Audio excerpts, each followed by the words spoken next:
Hi, okay, the first piece I'm going to do, this is a pretty old piece, this one, but I've always had interest in there where I grew up from, Stretford, and if you ever go through Stretford, the area, you'll find there's like an old disused theatre on the side of Stretford, man on the corner of Chester Road, and it's called Longford Theatre, and this is a piece about that, but it also talks about my relationship with my father, really, in the way you look at things.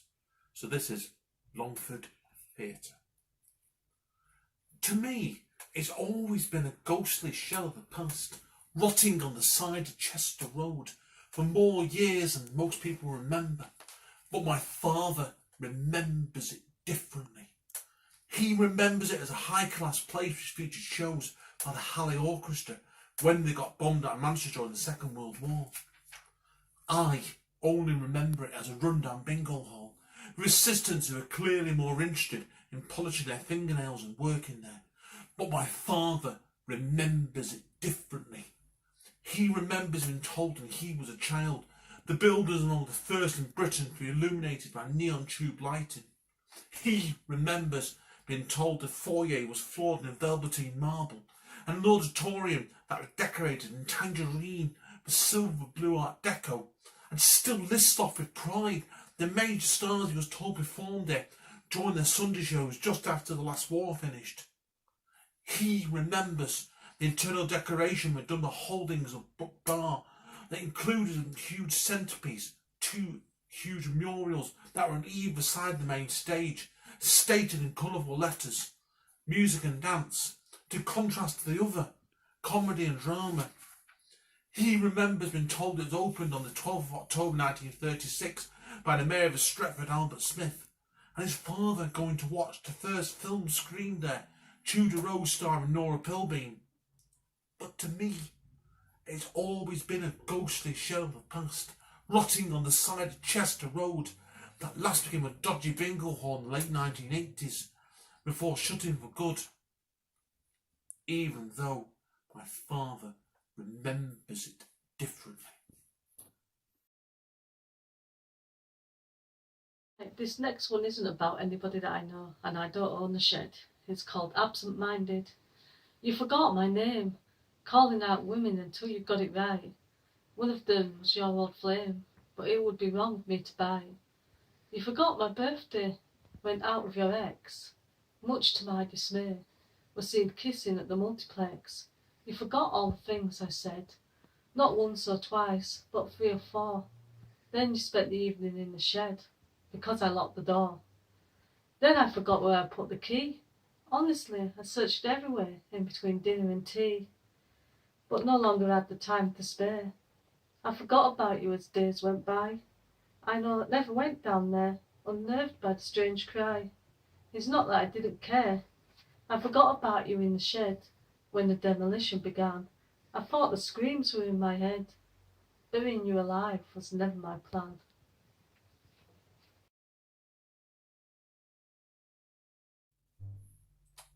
Okay, this is a brand new piece, which I wrote fairly recently.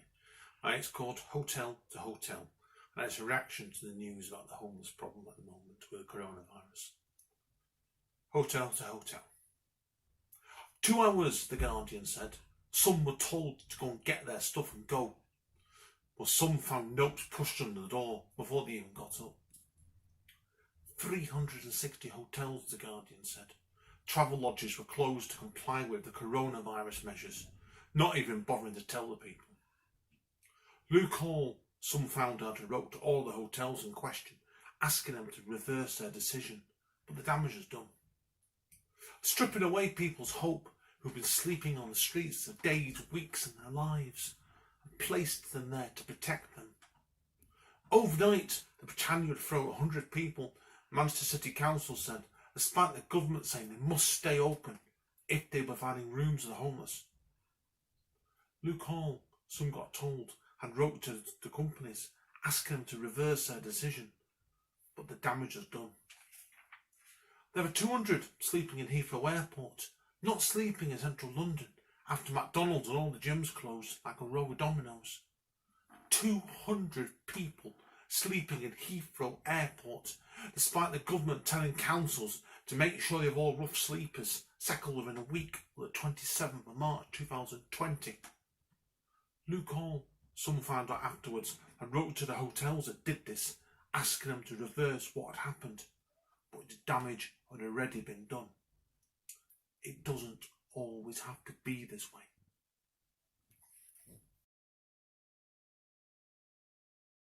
This next one's called Choose Life, Choose Homelessness. They choose to be homeless. Their words still replay in my head. Did they choose to sleep in shop doorways, giving up heat for icy streets in winter, preferring the cold floor over a nice warm bed? Did anyone ever choose to beg for food, any food they could get, foregoing the luxury of a trip to the supermarket, musing over what they fancy for dinner tonight? Would anyone pick humiliation, sleeping on shore for the world to see, and their worldly possessions fitting into one bag for life? Is this the easy life? Homeless women facing rape, no walls or doors to protect, and she chose this, right? Who wants to wake up to a drunk urinating on them, or worse still, in flames, fair game to be set on fire? Did they really choose this life, or does it make you feel better to tell yourself this, to sleep at night, in your bed with your walls, and your ceiling, your doors, your cupboard stocked with food? It's a last resort, not a lifestyle choice.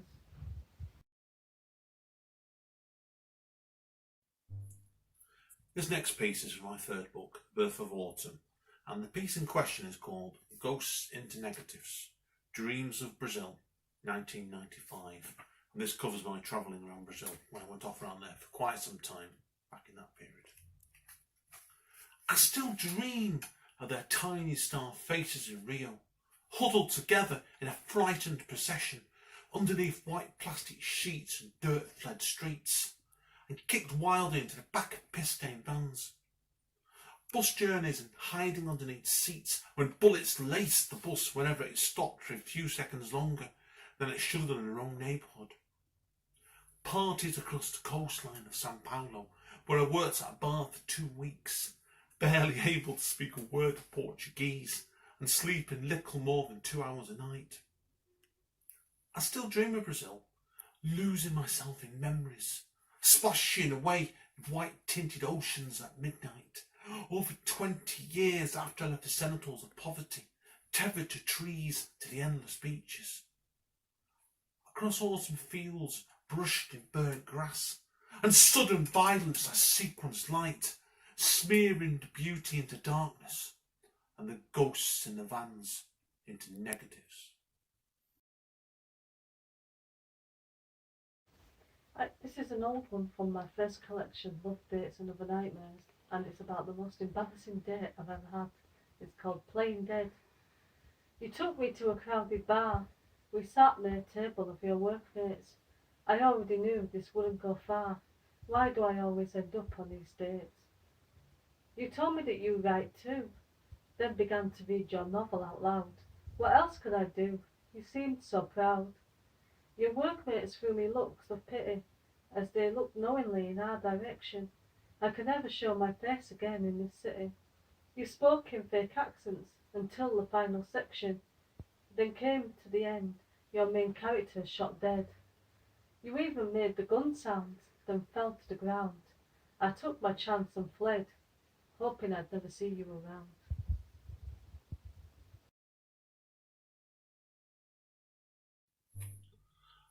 Okay, second piece I'm going to do is from my second book called The End of Summer. Now, to understand the context of The End of Summer, basically was, I started this book at the back end of 2011 when I contracted diabetes. Now, the book itself doesn't touch on the topic of diabetes, but it looks at life as a change mechanism. And ironically, and not in a nice way, when I actually contracted diabetes, Manchester was going through the Manchester riots in August 2011. So these few poems they're all quite short pieces. They're actually from a longer sequence. So this is called Edge of the Flames, Memories of Manchester Riots 2011. And I'm going to do the first 3. Part 1. Wasn't just the streets that were lined up with half boarded up shops like broken bottles. but the mills that screamed a language I didn't understand. Looters swaying to and fro in the flames, their every chant sparking another flame, every tear a release, for every person has meant a terrified night there alone, like tied up ghosts.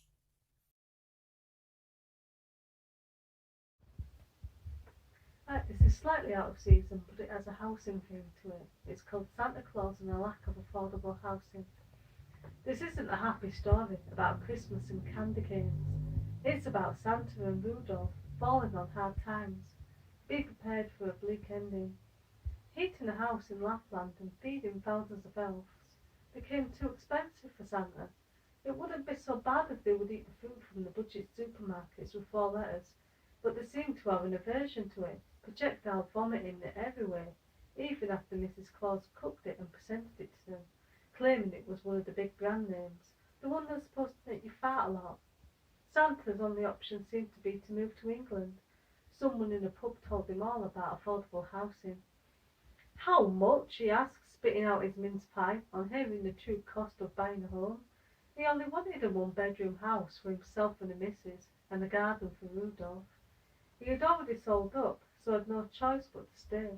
Renting was the only option he could afford. But with dodgy landlords and the no pets rule, Rudolph had to be taken to an animal shelter. It's just temporary, old friend, Santa said, trying to ignore his cries and his ever-reddening nose. Santa attempted to deliver presents without his most trusted reindeer, but the workload was too heavy, and the magic pixie dust wasn't enough to keep the sleigh in the sky. Santa fell, landing in a ditch where he died. The end.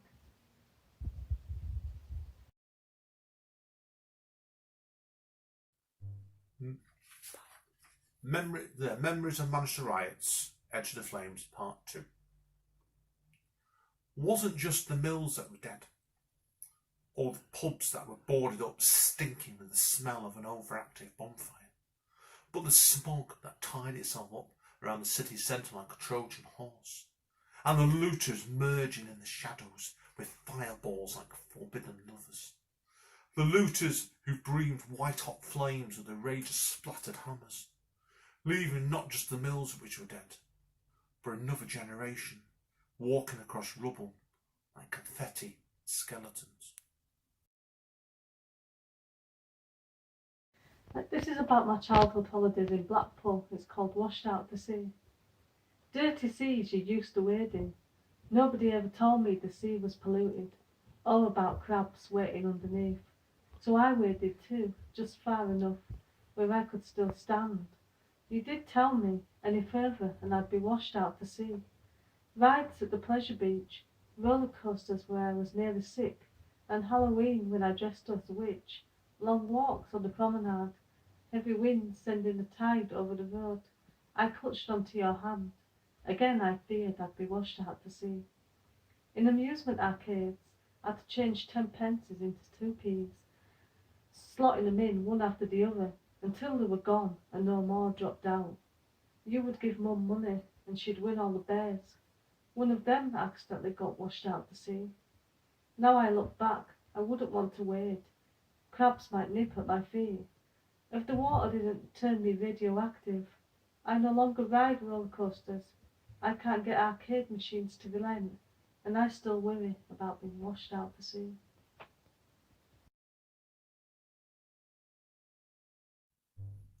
And lastly, Part 3. Even now I taste the flames driving across the moonlight, and the madness hung dry above across the high street the morning after before it exploded again later. Burning in chimes on untangled hoods with a bristling of fake jewellery, harpooned across shops, crawling to the bus terminal past the police station, burning in unity. Their cigarette lighters humming for a second before being thrown into cars, and the drums of their flip knives like soldiers marching minus their uniforms, weaving anarchy with their flames, burning in unity.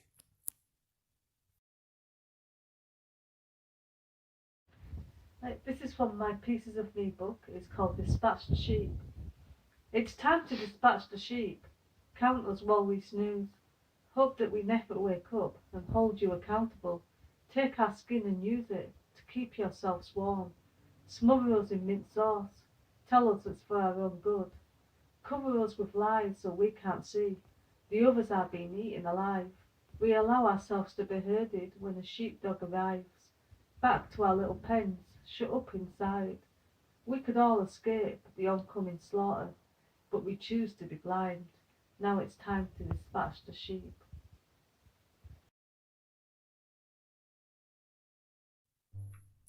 Okay, this next piece is about the Strange Ways riots in 1990, and bizarrely enough, on the day it actually happened, I was actually in an interview, and quite a tall building I ended up working for some years later, unconnected of course, but I always remember this and that's where this piece came from really, and this is called Up on the Roof, Strange Ways Riots. By all accounts, it was little more than a protest. By all accounts, it was little more than a protest, but all I saw was a slate being tossed off the roof. All I could hear was the crashing onto the floor of an element of surprise and the buzz of the guards who were running around below like headless bees. All I could make out was the occasional word screamed out across the short distance through the window, and the blur of the helicopters flying round the sky with TV cameras dangling out their sides like vultures. All I could hear was, after your second question, the way you trolled the rest of them out with such speed. It was clear you were not interested in any of my answers in this interview, and particularly what I was trying to say. I was more interested in what was going on across the road. All I can remember was your half-mumbled sigh at the end of my every answer here, and the way you looked at your watch twice as if you were wondering would I ever shut up. All I can remember was the way you looked out of the window all the way down the stairs and then disappeared like a ghost at the reception desk without even a thank you for attending. All I could see when I stepped outside was the police barricades and what was clearly families at the edge trying to find out whether the loved ones were okay. But your reflection shone in the window all the way back to my car, like a crazed queen who was enjoying looking at the madness going on beneath me. Needless to say, I didn't get that job, but wished I'd got on that roof looking back.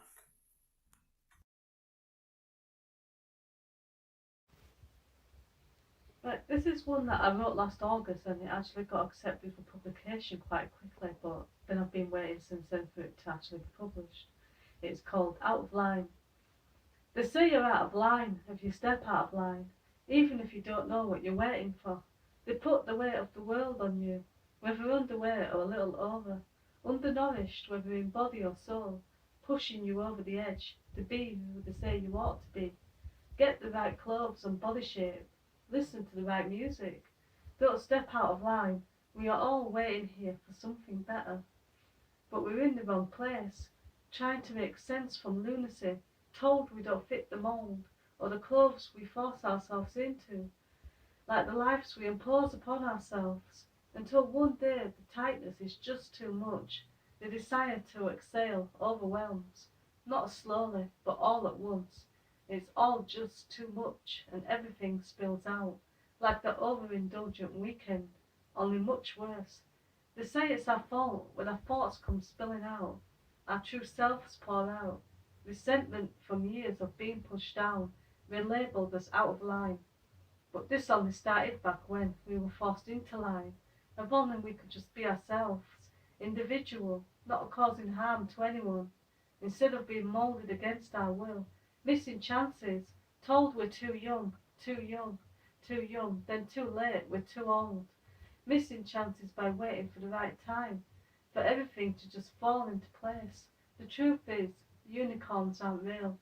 There is no pot of gold at the end of the rainbow. The time is now. No matter the place, your age or body shape, this is the day to chase your dreams if you would only step out of line.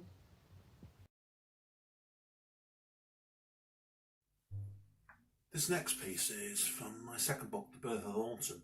It's quite an apt piece really, because certainly when I was younger I used to listen to all kinds of heavy metal music and rock music. I do to a different level nowadays, but This is a piece reflecting those days, and it's called Divorced Memories. No, you still miss those old rock t-shirts which you used to parade all over your back like steel-tipped arrows. And your leather jacket still gathering dust in your parents' attic, even though there's no chance of squeezing it on again. No, you still miss your hair dangling down your back outside McDonald's where some kids used to call you a girl. Before smiling at memories of your mother complaining about your brother looking like a reject from ZZ Top, once you'd cut it all off not much longer later. Memories and music interspread in the past, scattered like leaves, marching to the mirror of a different beat. Divorced to special vitality, sinking like pedals into the bottom of the ocean of your memories. Marching to the mirror of a different beat, before summer went into autumn. This one's called Capture the Moon. I dreamt I climbed up to the top of the earth, through land and water, pulling myself up and up and up. That's when I reached the top. I stood and stared at the moon, much closer now than ever before, but wanting to be closer still. So with the longest rope I could find, I tried to lasso the moon, failing until both arms ached, but finally I pulled it down, and only had one question. It would be selfish to keep it to myself. Who should I give it to?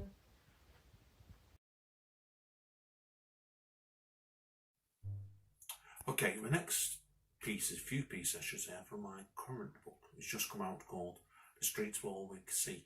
Now, with The Streets Were All We Could See, these are almost like flash fiction pieces done poetry style, but a lot of the poems are no more than 6, 7, or 8 lines long. So that being the case, I'm going to do 4 of them, one straight after the other, with the title and the piece, and I hope you enjoy them. The first one is called Under the Bridge. Under the bridge at the edge of the rainstorm, she snaps a mobile shut like an auctioneer, hitting his hammer furiously on the table. Extra protection. Filled with ghosts, even the toilets were laced with tension on the deserted train, almost like everybody had crammed in there for extra protection just before it crashed. The beginning of your revenge. Bent to rights at the edge of the lake, your revenge began in the adjacent field. And lastly, wanting the flat to yourself. The shadow on your windowsill followed us out to your front door, like a restless ghost, wanting the flat to itself for a few hours. This is called Don't Waste Time. One day never comes. People still sit around waiting for it to arrive and putting off their lives. 2 seconds is always much longer and turns into minutes, then maybe hours, until the day is gone. 3-day weekends fly, then it's back to work. Those 4 days tick by. We carelessly wish them away. 5-minute market research quickly turns into 10, then another 20 minutes after missing the bus. 7 days in a week, 24 hours in a day, 60 minutes in an hour, 60 seconds in a minute. Don't waste the weeks or wish away the days. Don't count down the hours or waste 1 second.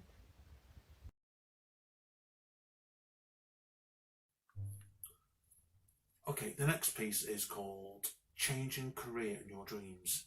It's a dream poem, but there's quite a serious undertone of greenness and pollution in it, so it's very apt, this piece at the moment. I was watching a film last night in my dreams, with the cars like high-flying swallows, reviewing the buildings all around them, almost like they'd forgotten how to drive through the roads and splash through the gutters, scratching over the top of small hills untouched for decades, and rivers left in portrait with the water untouched, leading to the parks covered in rubbish from the deserted clubhouse to the swings. Beaches left like half-open curtains, with boats left deserted on the coastline, for miles and miles back, and piers with their gates rust-laced, moaning silently in the distance from the lack of attention. Recreating the world in the sky, almost like they're embarrassed to look back at the damage they had done, and instead just looked higher and higher, like they were changing jobs without care what they had done before.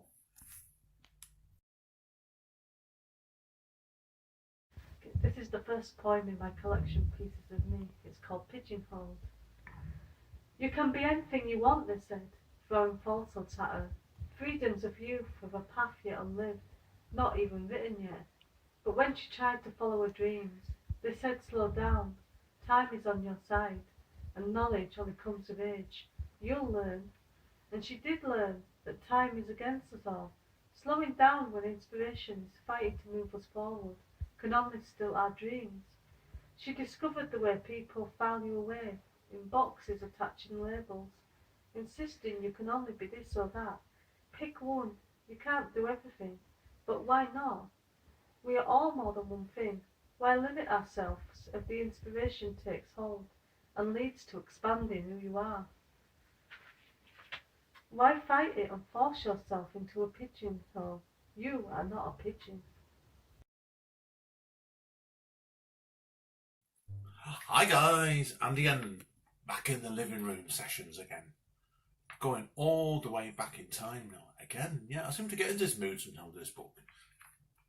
This book is from my first book, Return to Kent Town, which is getting a redux in May, all being well, because I'm sorting it out at the moment.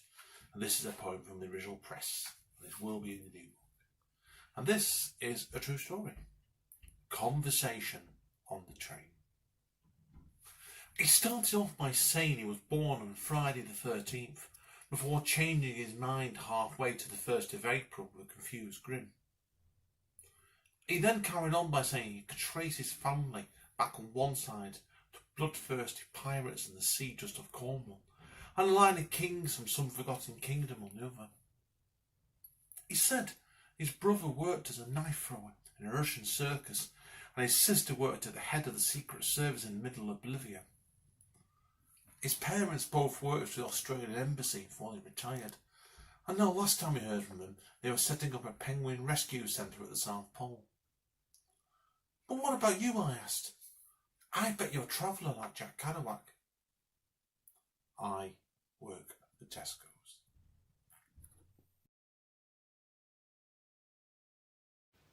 This one's called Playing with Traffic.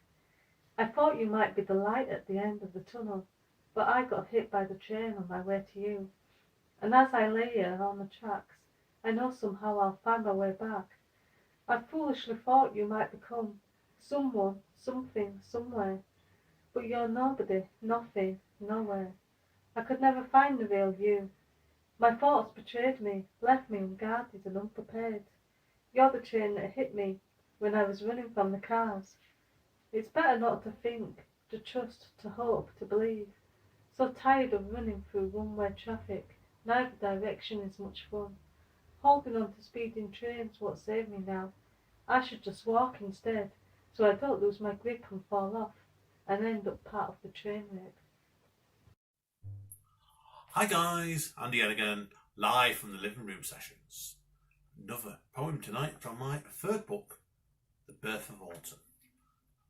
This is one of my couples pieces, and this one's called Early Autumn Affair, a homage to Hugo Williams.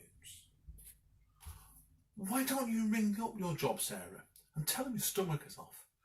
Then we can run off to the shops on the coastline near your mum's, just for it turns into a constant brisk chilly breeze. Play bingo in the old bingo hall and watch the old comic at the palace, whose name I always forget. I listen to the Walker Brothers and Roy and Elvis and the Everleys serenading each other next to the station. We could go up the arcade on the South Pier. That stays open to 4 in the morning. I eat again in that Italian restaurant that barred your Uncle Bobby after serving us the most amazing pasta for being violently sick in their toilets. Push each other again down Fold Street. That leads to the old market, which we haven't been to since we were young. And then seeing somebody else, until we get to Great Greengate Woods, where we first made love. Lift up our emotions right back at the very start, and love again what drew us together. Your parents' house, your bedroom. Even if I couldn't wait to run home, figuring through my pockets for coins. Our memories for dreams, scaled in factual brilliance.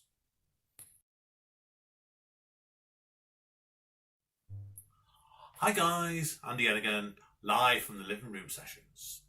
Another poem tonight from my third book, The Birth of Autumn. This is one of my couples pieces, and this one's called Early Autumn Affair, a homage to Hugo Williams. Why don't you ring up your job, Sarah, and tell him your stomach is off? Then we can run off to the shops on the coastline near your mum's, just for it turns into a constant brisk chilly breeze. Play bingo in the old bingo hall and watch the old comic at the palace, whose name I always forget. I listen to the Walker Brothers and Roy and Elvis and the Everleys serenading each other next to the station. We could go to the arcade on the South Pier. That stays open to 4 in the morning. I eat again in that Italian restaurant that barred your Uncle Bobby after serving us the most amazing pasta for being violently sick in their toilets. Push each other again down Fold Street. That leads to the old market, which we haven't been to since we were young. I've then seen somebody else, until we get to Great Greengate Woods, where we first made love. Lift up our emotions right back at the very start, and love again what drew us together. Your parents' house, your bedroom. Even if I couldn't wait to run home, figuring through my pockets for coins. Our memories for dreams, scaled in factual brilliance. This is called unsocial media. She fires off selfies on Instagram. Here's me not wearing much. Here's me wearing a little more. Like it, love it, share it, please. Words left unwritten, but pleading for attention. He's connected to Twitter and Facebook, 1,000 likes and retweets. Feeling the love carried through empty words, and compliments from those who don't matter offline. She posts images, face pouting, chest out and hands on hips, as if that's her best pose, and the likes and compliments stack up, gaining more followers and friends. So why does she feel so disconnected? He goes home, flicks on the screen, types a status to his 5,000 friends. They like, they share. He spots a post saying reach out if you need help. He does. Nobody reaches back. He dies alone, disconnected.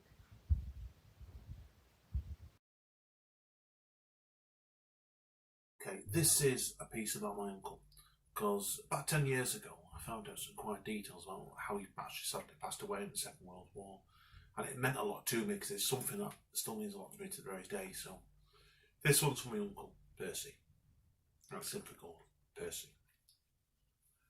I've never met you, but I can imagine you stood there even now in your uniform, with your slightly bent cap. I never looked up at you and said with a wide-eyed innocence, you're almost as big as a tree, all 6'4" of you.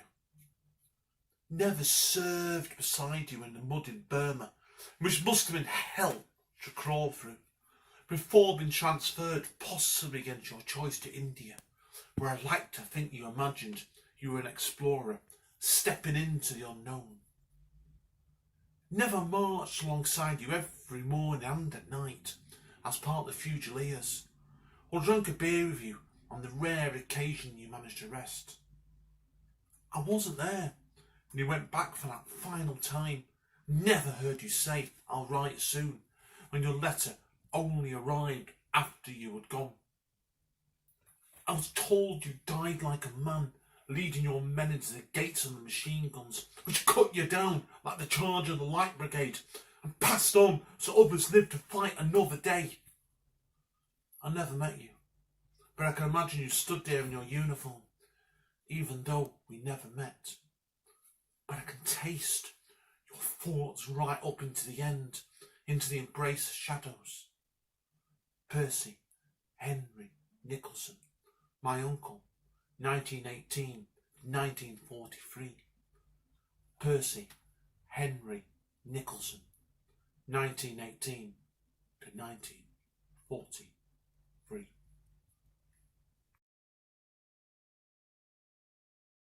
Before I do this poem, I've got to do a disclaimer and say that Kiefer Sutherland was not harmed or molested in any way during the writing of this poem. This is called 10 Minutes with Kiefer. Do you remember, Kiefer, when I went to your gig and you sang every line of that love song while never taking your eyes off me? Do you remember when I found you backstage like you were a lost boy and I said you could stand by me? But once we got started, neither of us were standing. We were doing it the cowboy way, with you watching yourself in the mirrors. You yelled, "We're running out of time," then left me alone. I had to tell Andy there was a big queue for the trawlers, but he never knew. Do you remember the next morning when we bumped into you in Wetherspoons and I had to act like last night didn't happen? And later when I tried to call you from a phone booth and you never answered, you left me forsaken.